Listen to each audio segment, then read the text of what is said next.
जय श्री श्याम दोस्तों। आज आपको सुनाता हूँ श्याम बाबा के चमत्कार की एक और अनोखी दास्तान। ये कहानी है उत्तर प्रदेश के संभल जिले के पवन गारमेंट्स के ओनर की, जिनका नाम है पवन। अपने ही नाम से इनकी दुकान इन्होंने शुरू करी थी, जिसमें ये गारमेंट्स का यानी कि कपड़ों का व्यापार करते थे। ये लुधियाना से माल लेकर के आते थे, अपनी दुकान में रखते थे और उसको बेचते थे। इनके पास लेडीज और जेंट्स दोनों के ही कपड़े मौजूद थे। ग्राहक से इतने प्यार से बात करते थे कि कोई भी ग्राहक अगर इनकी दुकान में आ जाए तो वो इनसे माल लिए बिना जा नहीं सकता। उसकी इतनी तारीफ, इतनी बड़ाई होता है दुकानदारों में। हम भी जब कुछ कपड़े खरीदने जाते हैं तो भले ही वो कपड़े हम पे अच्छे ना लग रहे हों, लेकिन दुकानदार यही बोलता है कि भाई साहब बड़े ही स्मार्ट लग रहे हो। तो ऐसा ही कुछ इनका भी व्यक्तित्व था। बहुत कमाल के आदमी थे। भगवान में विश्वास करते थे, भगवान की पूजा आराधना करते थे। बात है 2019 की, जिस वक्त इनका व्यापार बहुत अच्छा चल रहा था। बहुत माल बिक रहा था। रोज ग्राहक आते थे, रोज इनसे खरीदारी किया करते थे। पवन जी अब अपने कारोबार को और आगे बढ़ाना चाहते थे, जिसके लिए इन्होंने एक लोन अप्लाई कर दिया।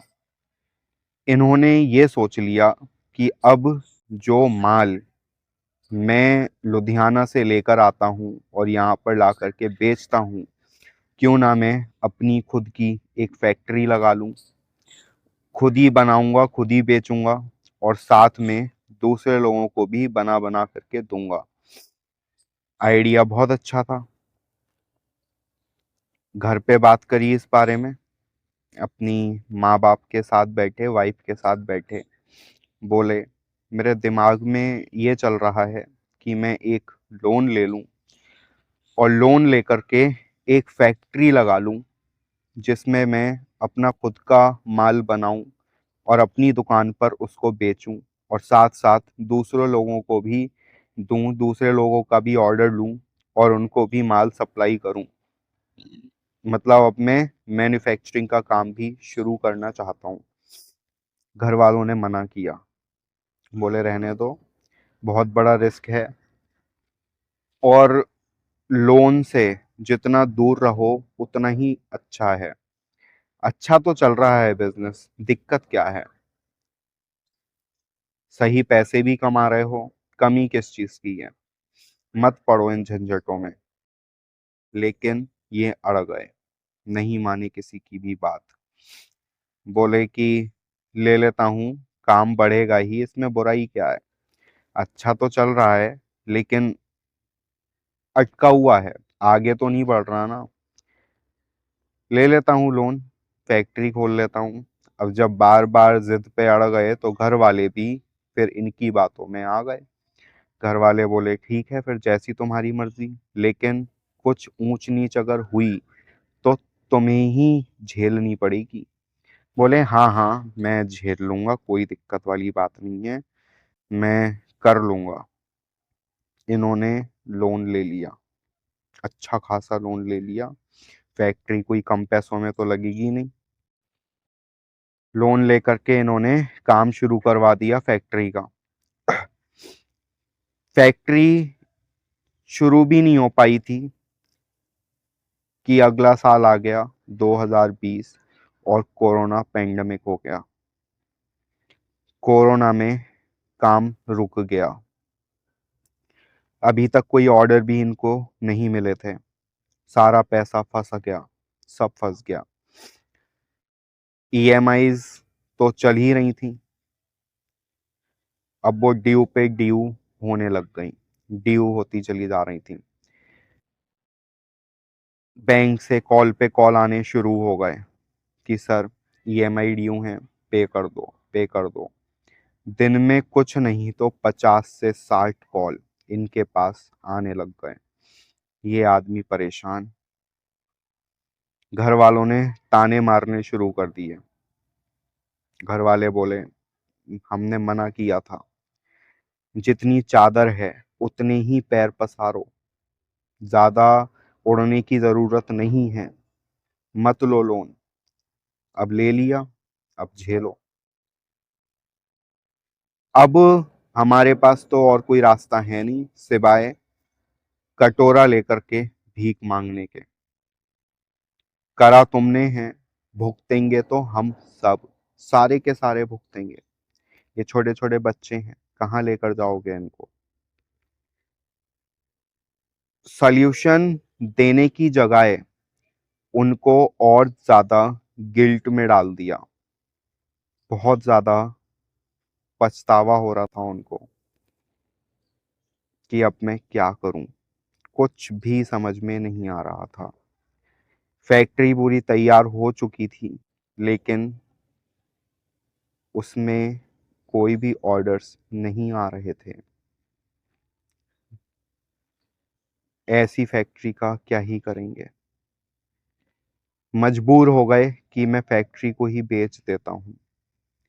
लोगों से बात करी फैक्ट्री बेचने के लिए, लेकिन उस फैक्ट्री पे पहले से ही लोन चल रहा था, तो कोई भी उसको लेने के लिए तैयार नहीं था। जब हम ऐसी कोई बड़ी प्रॉपर्टी बेचते हैं जिसकी कीमत लाखों में होती है, तो उसको बेचना इतना आसान नहीं होता। उसका ग्राहक मिलना बहुत मुश्किल होता है। बहुत ढूंढना पड़ता है, बहुत लोगों से बातें करनी पड़ती हैं। कभी कभी 5-5 साल भी लग जाते हैं ऐसी प्रॉपर्टी को बेचने में। असेट तो थी इनके पास, इनकी फैक्ट्री, लेकिन उसको खरीदने के लिए कोई इंसान भी तो होना चाहिए। बहुत हाथ पैर पटक लिए, नहीं मिला, कोई भी नहीं मिला। घर से गालियां पड़ी जा रही हैं, घर वापस मत लौटना जब तक काम ना हो जाए। कुछ भी करो, कैसे भी करो, इस मुसीबत से बाहर निकलो। पवन जी बहुत परेशान। अब मैं करूं तो करूं क्या? बहुत लोगों से बातें कर ली, लेकिन कुछ भी उपाय समझ में नहीं आ रहा है। फिर इनको किसी ने बताया, इन्हीं के व्यापारी मंडल के कुछ लोगों ने, कि एक काम करो, एक बार, बस एक बार खाटू श्याम जी चले जाओ।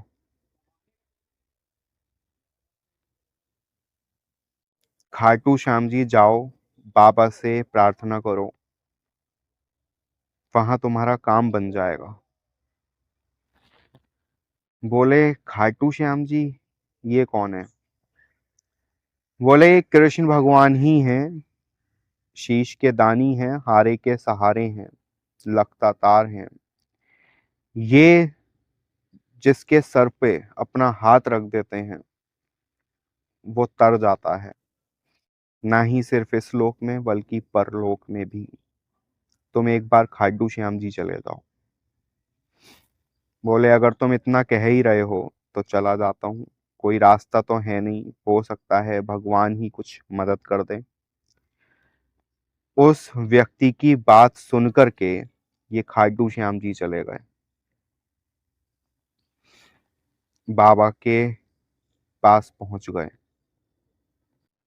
एक गुलाब का फूल हाथ में पकड़ लिया, आंखों से टप टप आंसू बह रहे थे, माफी मांग रहे थे।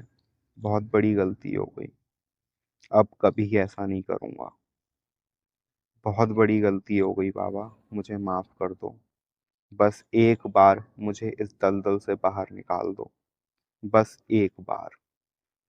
मैं आपका ऋणी हो जाऊंगा बाबा। मैं सिर्फ आप ही का नाम जपूंगा। मुझे बस एक बार इस मुसीबत से बाहर निकाल दो मेरे बाबा। बस एक बार मुझे इस मुसीबत से बाहर निकाल दो। नतमस्तक हो गए वहीं पे, रोने लग गए, बहुत ज्यादा रोने लग गए। और बाबा का दरबार ऐसा है कि अगर कोई भी भक्त उनके दरबार में जाकर सच्चे दिल से अगर दो आंसू उसके निकल जाएं तो बाबा साक्षात प्रकट हो जाते हैं उसकी जिंदगी में। ये बाबा से प्रार्थना करके अपने घर वापस लौट गया। बीवी ने पूछा कहाँ गए थे? बोले सेठ जी के पास गए थे। कौन से सेठ जी के पास गए थे? हैं, एक बहुत बड़े सेठ जी हैं, उनसे मदद मांगने गए थे। बोले कितने बड़े सेठ हैं? बोले ये सेठों के भी सेठ हैं, इतने बड़े सेठ हैं। बीवी बोली अंबानी जी के पास गए थे क्या? बात तो ऐसे कर रहे हो जैसे अंबानी के पास गए हो। बोले ये उनके भी सेठ हैं। अब बीबी चक्कर में पड़ गई। भाई ऐसा कौन सा सेठ है जो अंबानी जी का भी सेठ है? और इतने बड़े सेठ के घर में इनको एंट्री कैसे मिल गई? इनको जाने कैसे दिया? सोचा विचारी चल रही है मन में, लेकिन उन्होंने बताया नहीं कि कौन से सेठ। बीबी बोली चलो अच्छी बात है, इतने बड़े सेठ से मिलके आए हो और उन्होंने कहा भी है तो बस हमारा काम बन जाए, इस मुसीबत से बाहर निकल जाएं, इससे बड़ी बात क्या होगी। मैं तो उन सेठ जी के पैर पकड़ लूंगी, मुझे भी मिलवाना उन सेठ जी से। बोले कि मिलवाऊंगा, काम बन जाए फिर मिलवाऊंगा। बैंक से कॉल आ गया। बोले भाई साहब 31 जुलाई आखिरी डेट है, अगर इसमें पैसा नहीं दिया तो बैंकरप्ट कर देंगे, डिफॉल्टर की लिस्ट में डाल देंगे और घर भी बिकवा देंगे। हम नहीं आएंगे इस बार, पुलिस को लेकर के आएंगे। धमकियां तो बहुत तगड़ी तगड़ी आती हैं। जो कलेक्शन डिपार्टमेंट होता है बैंक का, बहुत तगड़ी धमकी देता है, इंसान को मजबूर कर देता है कि गलत कदम उठाने के लिए। इतना तगड़ा टॉर्चर।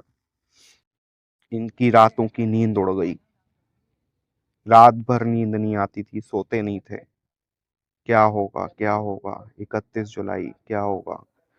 फैक्ट्री खरीदने का कोई इंसान मिल नहीं रहा है जो फैक्ट्री खरीद ले। डेट नजदीक आई चली जा रही थी, आई चली जा रही थी। 31 जुलाई पास आती ही चली जा रही थी। दिन रात बीतते चले जा रहे थे, लेकिन इस आदमी को चैन नहीं पड़ रहा। पवन भाई साहब रोते रहते थे रात भर बैठ के, क्या होगा क्या होगा। जय श्री श्याम, जय श्री श्याम, जय श्री श्याम। 4 दिन पहले दरवाजे पर बैंक वाले घर पे आ गए। बोले भाई साहब 4 दिन हैं, बस इन्फॉर्म करने आए हैं इस बार तो, अगली बार आएंगे तो कुछ बड़ाई करने आएंगे। इनके मन में चल रहा है जय श्री श्याम, जय श्री श्याम, जय श्री श्याम। बोले हाँ हाँ मैं दे दूंगा, थोड़ी डरी हुई सी सहमी हुई सी आवाज में बोले हाँ मैं दे दूंगा, मैंने बात कर रखी है, मैं 31 तारीख को पैसा दे दूंगा। वो लोग धमकाकर वापस चले गए। इनके पास एक कॉल आता है इनके व्यापारी मंडल का 29 तारीख को। बोलते हैं कि आपने वो फैक्ट्री के लिए बोला था ना, तो एक बड़े व्यापारी मिले हैं, 3-4 फैक्ट्रीज हैं उनकी, और उनको एक और प्लांट चाहिए। अगर आप कहो तो मैं उनसे बात करूं। अभी अभी कॉल आया था मेरे पास। कह रहे अरे भाई साहब तुरंत बात करो, मीटिंग करवा दो, मैं मिलने आ जाऊं, मैं उनसे बात कर लूंगा।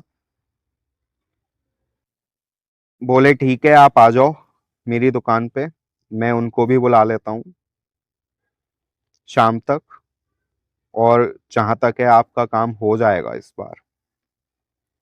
हाथ जोड़ लिए, बोले बाबा बस ये काम करा देना, बाबा ये इंसान मेरी फैक्ट्री खरीद ले, मैं कभी ऐसी गलती नहीं करूँगा, मैं अपनी दुकान जो चला रहा था उसी को ही चलाऊँगा, उस जैसी और ब्रांचेज़ मैं बढ़ा लूँगा, लेकिन मैं वो काम नहीं करूँगा जिसमें मेरी एक्सपर्टीज़ नहीं है, जिसमें मैं नहीं जानता, मैं तो सिर्फ़ दुकान चलाना जानता हूँ, सीधा-साधा व्यापारी हूँ बाबा, बस एक बार मुझे इस दलदल से बाहर निकाल दो। बाबा के हाथ जोड़ करके, बाबा के आगे दीपक जला करके ये चले गए। इनकी मुलाकात हुई उस आदमी से। उस आदमी को बहुत ज़्यादा जल्दी थी फैक्ट्री खरीदने की, क्योंकि उसके पहले से ही बिज़नेस चल रहे थे और उसको नीड थी उस चीज़ की कि मुझे थोड़ा सही दाम में फैक्ट्री मिल जाए। वो तुरंत राज़ी हो गया। बोला कितने का लोन है? इन्होंने अमाउंट बताया। कह रहे कि इतने का लोन है और इसके ऊपर मुझे बस 1-2 लाख रुपए चाहिए। मैं लोन का सेटलमेंट कर दूँगा कम से कम में। सारा लोन ख़त्म कर दूँगा एक ही बार में। मुझे लोन ख़त्म करने का पैसा दे दो आप और 1-2 लाख रुपए ऊपर दे दो। बस इससे ज़्यादा मेरी डिमांड नहीं है। इस आदमी को डील बहुत अच्छी लगी, क्योंकि ये खरीदने के लिए और जगह जब जा रहा था, इसको बहुत महँगी-महँगी डील मिल रही थी। नई फैक्ट्री ये शुरू नहीं कर सकता था, क्योंकि इनके पास इतना ज़्यादा टाइम नहीं था। इनको बहुत अच्छी डील मिल गई और इन्होंने तुरंत हाँ कर दी। बोले कल ही मेरे से पैसा ले लो और जो भी है आप कर दो, मुझे जल्दी से जल्दी शुरू करना है। बोले ठीक है भाई साहब, तो कल आप पेमेंट कर देना। 30 तारीख को पैसा इनके हाथ में आ गया और इन्होंने तुरंत जा करके पैसा बैंक में सेटलमेंट करवा दिया, लोन क्लोज करवा दिया। 1-2 लाख रुपए ऊपर के बचे, उसको अपनी दुकान में लगा दिए। घर पहुंचे बड़ी खुशी खुशी। बोले बीबी से जा करके, सेठ जी ने मेरी मदद कर दी। आंसू टप टप गिर रहे थे। बीबी का हाथ पकड़ के बोले कि हो गया काम, निकल गए हम इस मुसीबत से बाहर। सुन ली मेरे सेठ ने मेरी। बोली अब तो बता दो कौन से सेठ हैं, हमें भी मिलवा दो उन सेठ से। बोले बिल्कुल मिलवाऊंगा, कल चलेंगे सेठ जी के पास। बोली ठीक है, मुझे भी बड़ी इच्छा है ऐसे सेठ जी को देखने की, जिन्होंने हमारी इतने बुरे वक्त में हमारी मदद करी है। ऐसे सेठ जी के तो मैं पैर पकड़ लूंगी। बोले ठीक है, तैयार हो जाना, कल चलेंगे।